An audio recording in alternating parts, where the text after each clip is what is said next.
Good afternoon and welcome to the Freedom to Buy podcast, presented each week by SuperNet.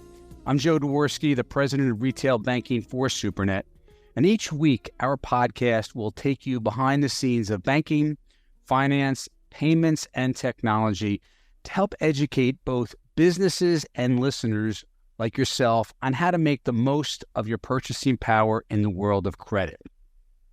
My next guest is the CEO of one of the fastest growing MSOs, online marketplaces, and technology platforms, providing legal access to cannabis through safe and convenient delivery. Cory has helped oversee the company's expansion from a single state operator in California to a 4-state vertically integrated delivery and retail operator with 67 locations and growing. Please welcome to today's show the CEO of Eaze, Cory Azzalino. Cory, welcome. Thanks for having me, Joe. Well, great. Great to have you on the show today, Cory. I appreciate your time, and congrats on the continued success at Eaze, in addition to the current press release last month with Green Dragon's dispensaries opening up in the Florida market. But before we jump into learning more about Eaze, I'd like to take a step back to share with our listeners about your early days from accounting at Deloitte and how that led to your current role as CEO of Eaze. As you mentioned, I started my career as a CPA at Deloitte before going into the buy side of investing for Prudential Capital. And that was prior to starting an entrepreneurial journey more than a decade ago. So after I kind of left the traditional world of finance, I started my own technology company. And then after exiting that in mid-2017, decided to hop into the cannabis industry, joined a fast-growing California house of brands that ultimately we took public. After kind of riding the cannabis roller coaster, that I actually became CEO of that company and sold it to Eaze, which is when my journey with Eaze began back in 2020. Oh, interesting. Did your prior life with technology have an overlay to the technology company with Eaze and the how you came into this industry? Was there an overlay, or was it something totally new? No, there was definitely an overlay. Both of the training of kind of running a product engineering organization in my last company parlayed quite well into running Eaze. When I joined in 2020, Eaze was at a very pivotal moment for the company. The board had decided to pivot from a pure play technology marketplace. So we started back in 2014, just connecting cannabis consumers with licensed retailers. But in January of 2020, the company decided to actually own both delivery locations and in the future retail locations and operate them. So it went from purely a technology company based in Silicon Valley to where we sit now, which is operating retail dispensaries in 4 states, with more than 1,400 employees, and we've got employees in 5 countries at this point. Wow. So I guess that's where Green Dragon comes into play. Green Dragon is your retail arm of the company, if you will. Yeah, we basically have 2 business lines. Holistically, we're a cannabis retailer, but we both do delivery, which is primarily in California and soon to be in our other markets. And then we also have a retail business where we've got 17 locations, retail only in Colorado. And we've just got our approval for our 37th store in Florida, which we will open in the coming week. And then in California and Michigan, we have 14 locations, and we do just cannabis delivery for the most part. Okay. So the delivery is in California, in Colorado right now? California and Michigan. And Michigan. Delivery. And we expect to do delivery in Colorado and Florida in the coming months and years. Okay. So integrating the two pieces of the puzzle, if you will. I mean, obviously with the Eaze, with the technology platform for delivery, obviously will, I would imagine, go a long way in expanding the business and the reach. This is like I guess you can equate it to like Uber Eats, if you will. Yeah, actually the analog I like to draw the most is actually Domino's Pizza, where you've got Domino's, oftentimes is a vertically integrated supply chain. So we, in Colorado and Florida, we manufacture our own products, we cultivate our own products, and then we sell them through our retail stores. And then the benefit of delivery is that you can then expand from your retail store and deliver up to 45 miles and kind of any direction from that retail store. You get the benefit of far expanded reach, which, from a purely kind of retail metrics perspective, it means that you can kind of maximize the retail sales per square foot of any location. Mm-hmm. So you're basically plant touching also. Yes, we are plant touching. So back in 2020, we decided to go plant touching. The board basically looked at our business model. We were really successful in attracting customers to our platform. Ultimately, the business economics did not work well as a pure play marketplace in cannabis. So we decided to actually go plant touching. And through the acquisition of Green Dragon, we were able to take over our own cultivation facilities and operate those in Colorado and Florida. Okay, great. For our listeners' sake, if you will, can you just explain to our listeners the corporate structure, if you will, with Eaze and Green Dragon underneath, so everybody understands how that plays out and they understand the differences between the two entities, if you will. Yeah, Green Dragon is a wholly owned subsidiary of Eaze. We really wanted to keep the brand separate. Eaze stands for delivery and quick access and convenience, and is pretty much our e-commerce brand. And then our retail stores and brick and mortar presence is via Green Dragon. So because our two retail heavy states are Colorado and Florida, that's where we've led with the Green Dragon brand, and then ultimately we plan to introduce the Eaze brand over top.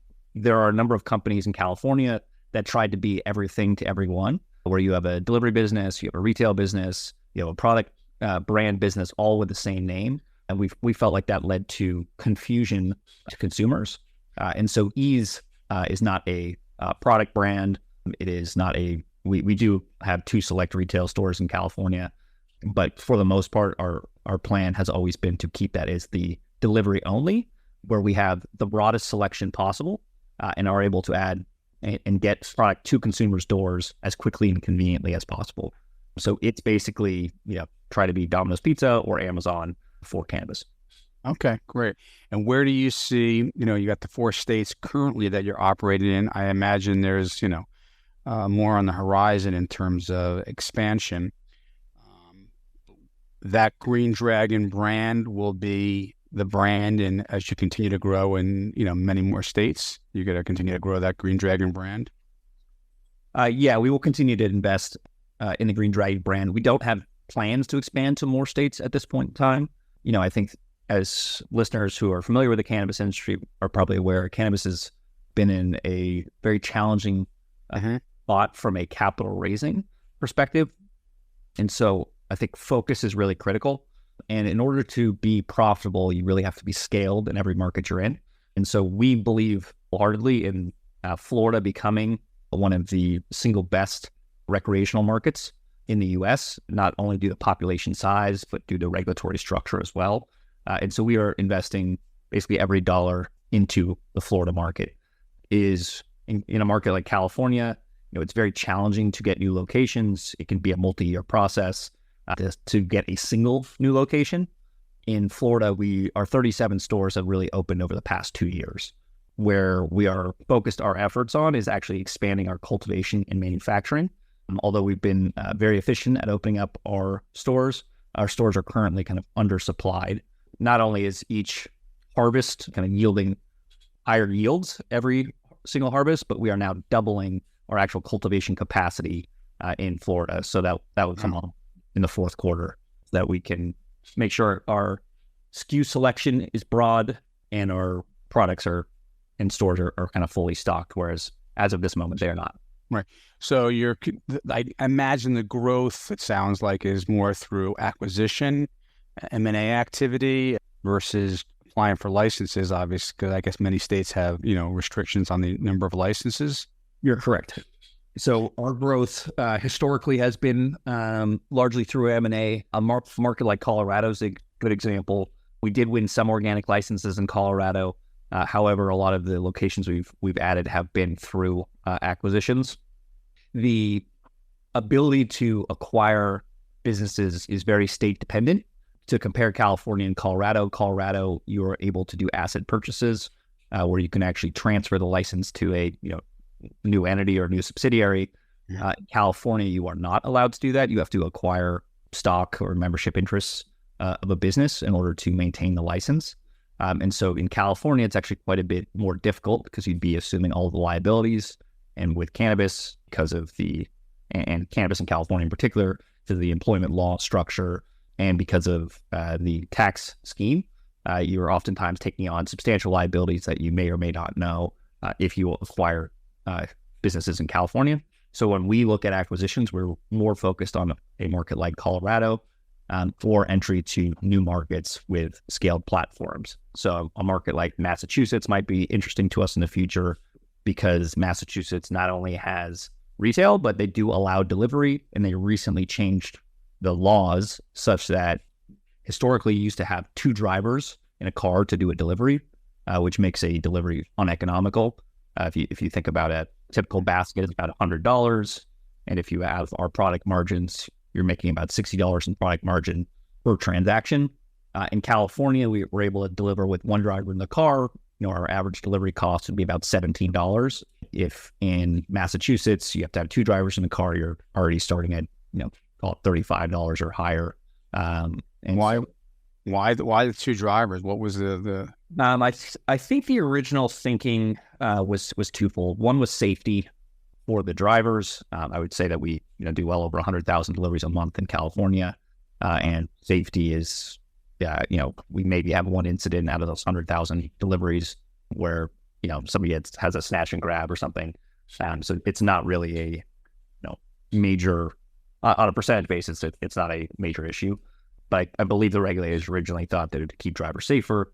And then the second reason I think is that in markets like Boston, where you have challenged parking, if you're a FedEx or UPS driver, I believe they have to have 2 drivers in the car, such that you don't basically have to park everywhere. You just have somebody doing the running and somebody doing the driving. However, in cannabis, you are not stopping at every single house. That does not make a lot of sense. You are, far less frequently.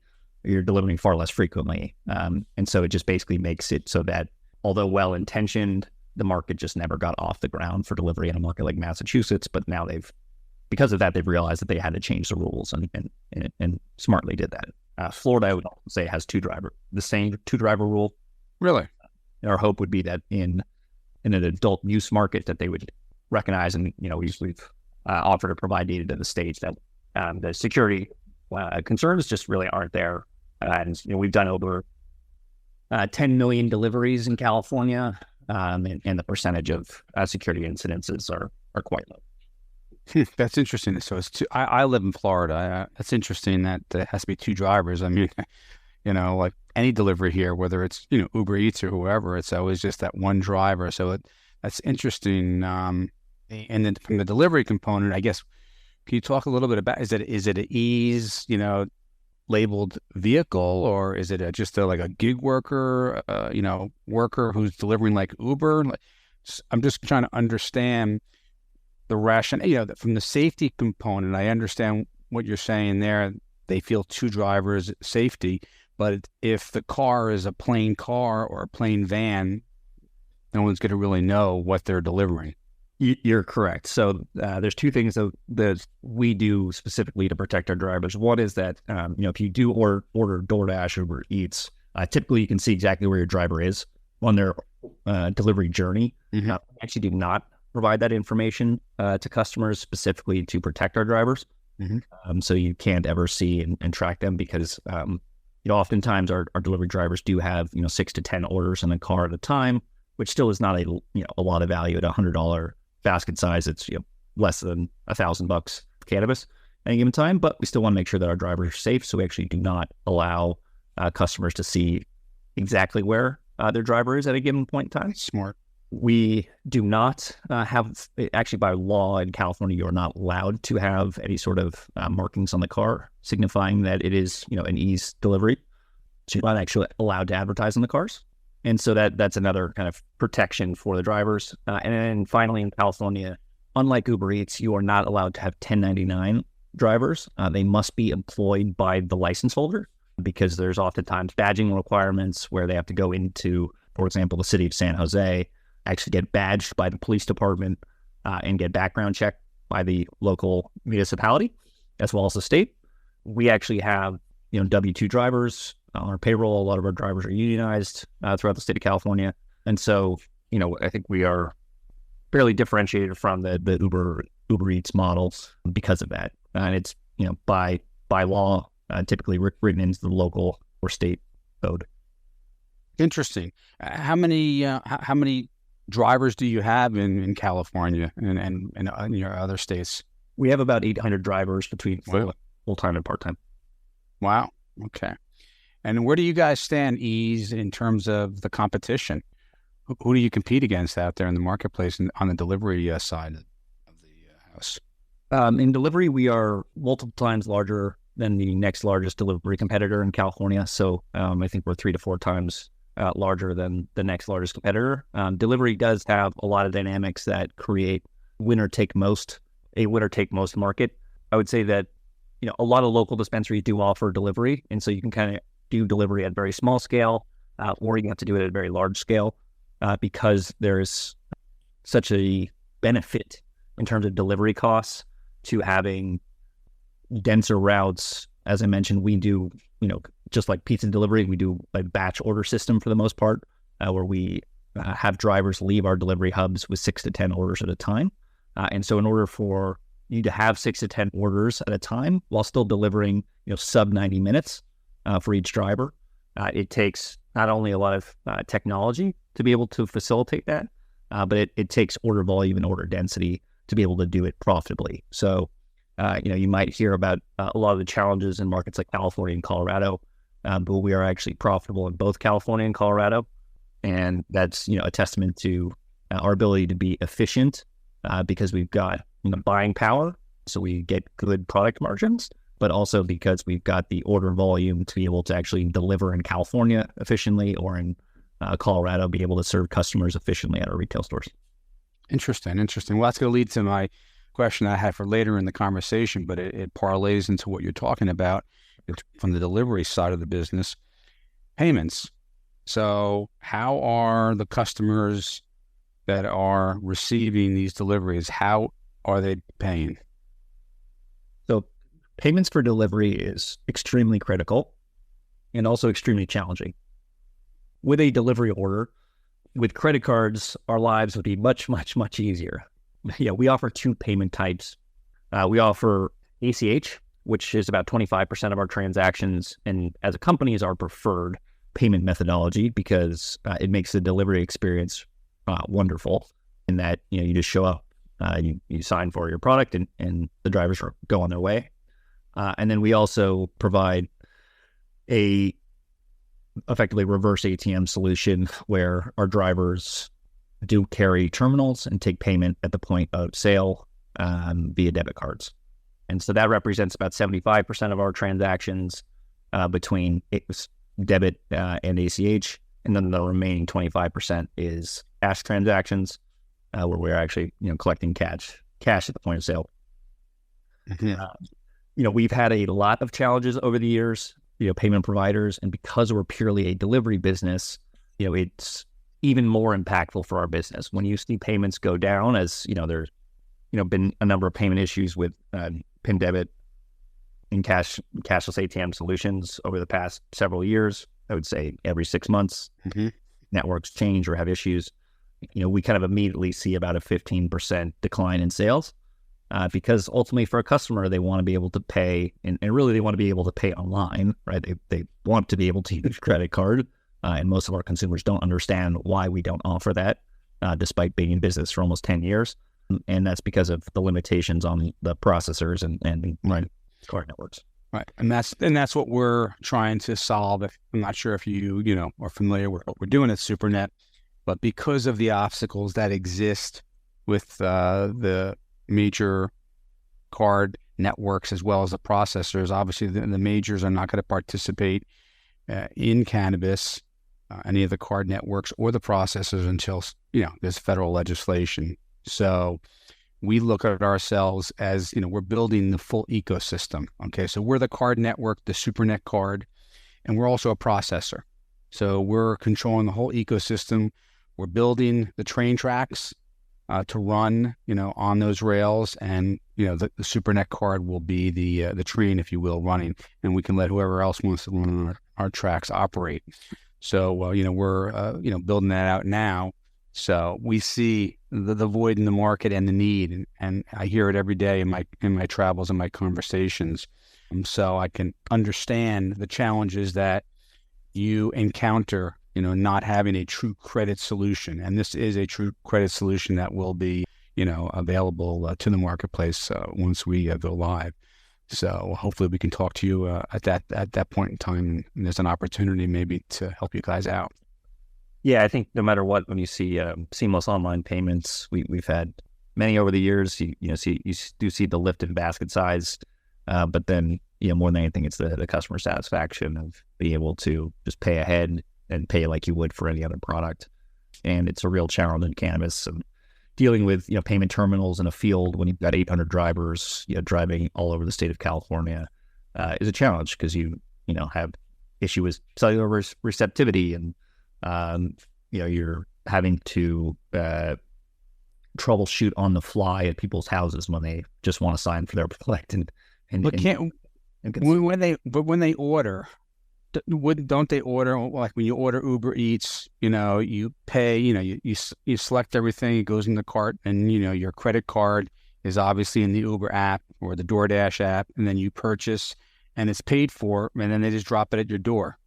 Yours doesn't operate that way, with your debit. That's how ACH operates. Yes. Okay. You're paying in advance. Now we still do have to check IDs at the door, given it's a regulated product, so we still have to check ID and have people sign for it. However, when customers are choosing debit cards, it's a debit card present, with our driver. So we are actually not taking payment in advance because of that. We also can't charge fees to customers who no show. So oftentimes we have to pay for the cost of delivery while the customer may not actually be there if they ordered 60 minutes prior, or sometimes our deliveries are so fast that they were expecting us to be there in 60 minutes and we were there in 20 minutes. Right. And so because we actually cannot charge in advance, it creates other logistical challenges for us. Gotcha. So a true credit solution would help, those logistical challenges, if it's a credit card. Okay. Yeah. And then it makes sense. Well, let's talk a little bit about the headlines in the cannabis industry with rescheduling, 280E, and safe banking, and your thoughts on how this will impact the company, whether good or bad. I would imagine good, and the obstacles that you see achieving these changes for the industry. So I'll start with Schedule 3 in the rescheduling. I think there's been a lot of recent headlines. Back in August, it was reported that the HHS recommended the move from Schedule 1 to Schedule 3. Recent days, the full 252-page report was released. That did, in fact, confirm what was previously reported, but this was the first kind of official record of the recommendation to move to Schedule 3. So that will be massively impactful. I think finance geek hat back on, just the ability to not have to pay the 280E taxes, and dramatically lowering the effective tax rate massively improves the cash flow profile, which will allow businesses in this industry to not only raise more capital, hopefully either raise equity to pay down debt or simply cash flow the debt. That will free up a lot of capital to be reinvested in the businesses. I think there's some fear from the investor community that, hey, as soon as it happens, with a snap of fingers, all of that value is going to be provided back to consumers. I think that will really be the case. I think most of the operators have been kind of accruing taxes, so I don't think that those will just automatically get passed on to customers. It's not like an excise tax. And so I think that the rescheduling to Schedule 3 will be a massive boon to the overall cash flow and ability to invest in everything from our people to CapEx projects, as well as just be able to restructure balance sheets that have been challenged or stretched based on inability to cash flow. So I think that'll be probably the single biggest change, and it should also change investor sentiment by hopefully improving multiples and seeing some return in equity value. So that's the single biggest change. I would say safe banking, is probably second to that. The things that we've talked about like payment processing would be the most impactful piece for our business. There's also just the general kind of cannabis tax that any sort of service provider to the industry is able to charge. So, if more services like insurance were able to be normalized, there'd be a meaningful savings for all of the larger operators, and both big and small in the industry. So certainly one we're watching. I wouldn't say that we're overly hopeful. I think it's more likely that with Schedule 3, there's a relooking at FinCEN guidance and potentially some changes to the rules to allow payment providers to change their position and hopefully allow for things like credit card payments. Right. Okay, makes sense. And with those changes, I mean, it kind of leads into my next thought. Obviously, if those changes play out as you discussed, I would imagine, given the landscape that we've seen in banking over the last year with the failure of Silicon Valley and Signature Bank and First Republic, and just the obstacles of cannabis banking and the challenging environment it's been to raise capital, I would imagine all that noise and how it's impacted the cannabis industry, I guess, will be lifted to a degree. Is that fair? Would you agree with that? Yeah, I think it'll at least, I think there's still a lot of challenges when you look at individual companies. So I think there's a lot of puts and takes, but for the industry writ large, it will definitely be a tailwind.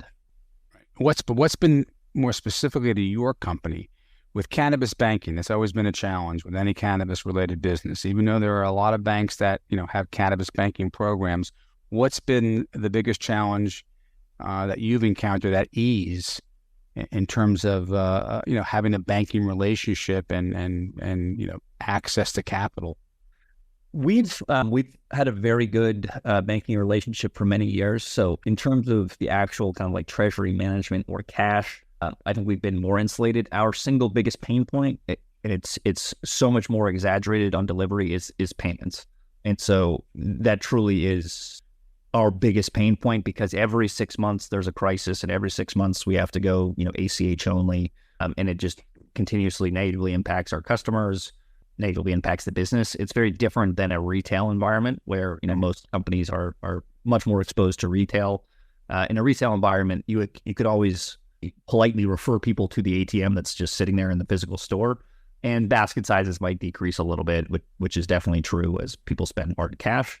However, in delivery, you're already dealing with much larger basket sizes. Your basket sizes get cut.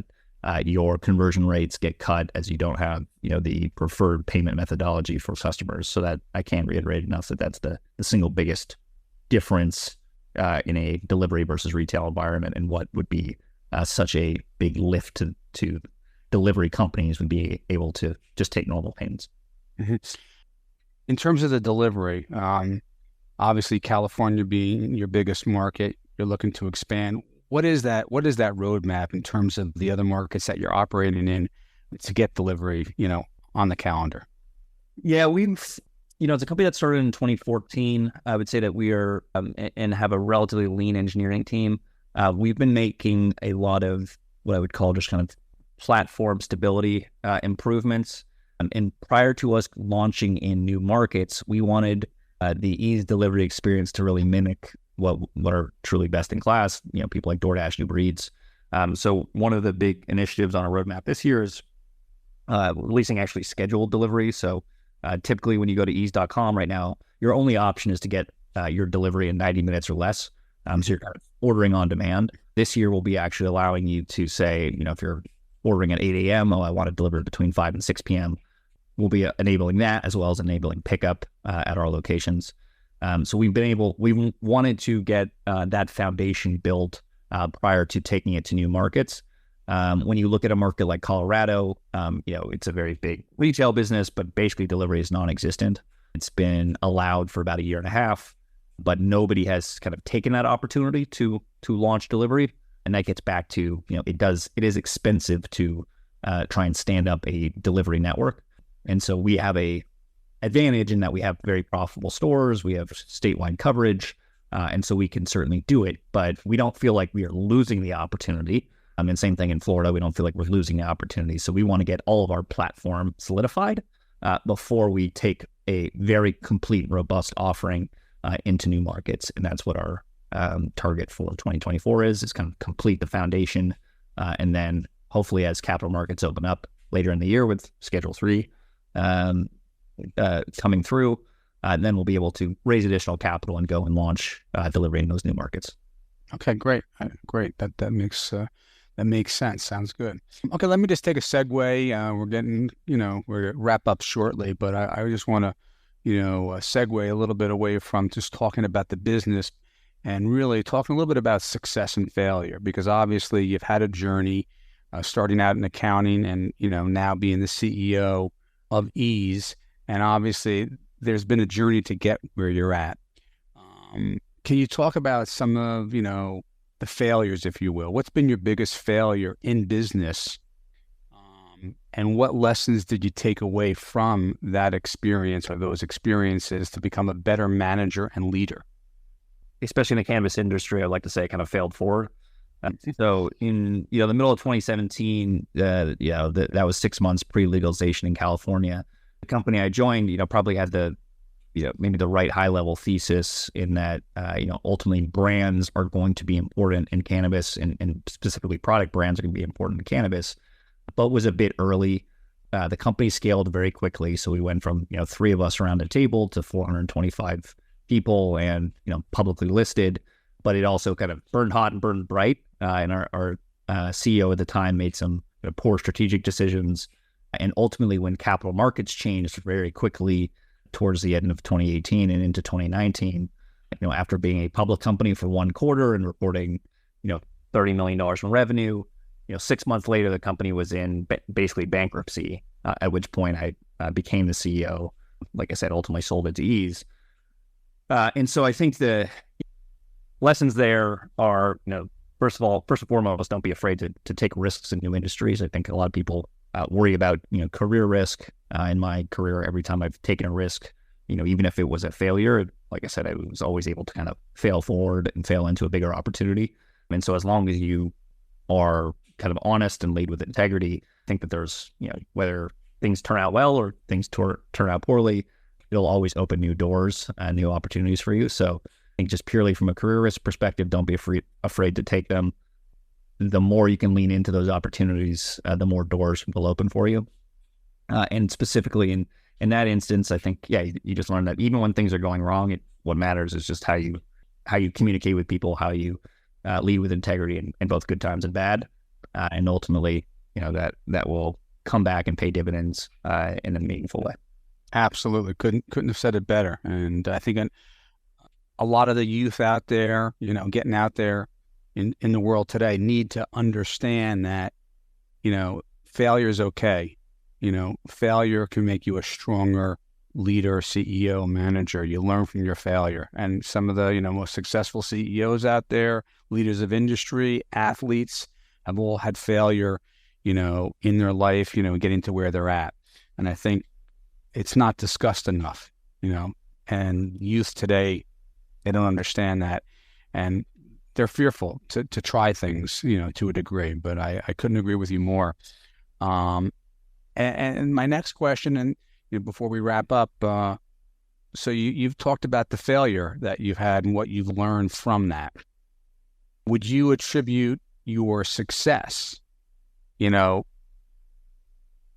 more related to luck or timing or experience or a combination of all three? I don't want to answer the question, but, the success that you've had from starting your days in accounting to where you're at, how much would you say that's, timing, skill, and luck? I would say that it's certainly a combination of all three. I think you, first of all, early in your career, you get to put in the work to get a solid foundational understanding of how businesses operate, of how the world truly works. That's what I would credit, things like accounting and finance, which just gave me personally a very good sense of how businesses operate, and gave a very broad understanding of lots of different industries. And then as you have that foundation, I think both timing and luck start to come into play. you kind of have to put yourself in the position to get lucky. But as long as you're able to put yourself in the position to get lucky, you then have to recognize when, the time to make a big career move or the time to be successful kind of presents itself. And then you have to kind of, actually take advantage of that opportunity because of the skill set and knowledge base you've built. So I would say, early in the career is definitely, build the skill sets and then understanding timing and luck as you get more established and more experienced to be able to strike at the right opportunities. Okay, great.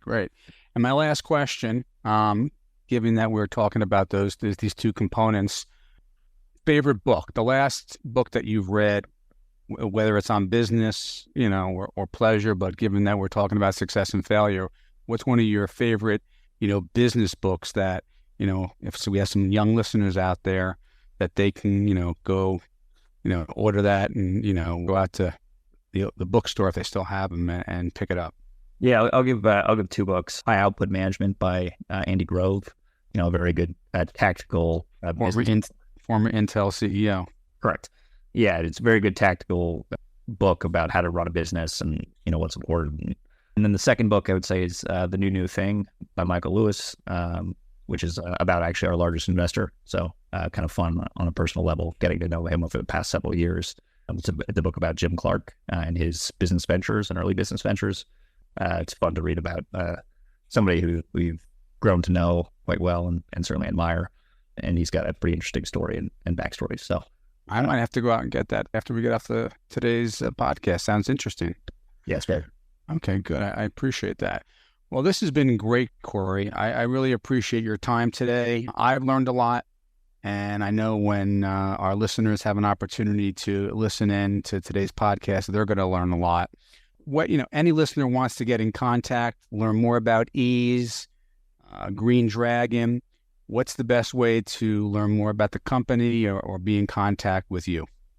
We're happy to feel free to email me or find me on LinkedIn or Twitter. But my email is my first name, Cory@eaze.com. So, okay, terrific. Well, thanks everybody for listening to the Freedom to Buy podcast this week, presented by SuperNet.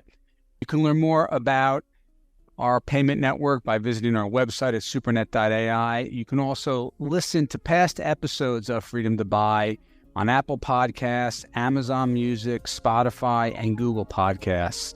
And please join us next week to learn more about your freedom to buy. Thank you and have a great day.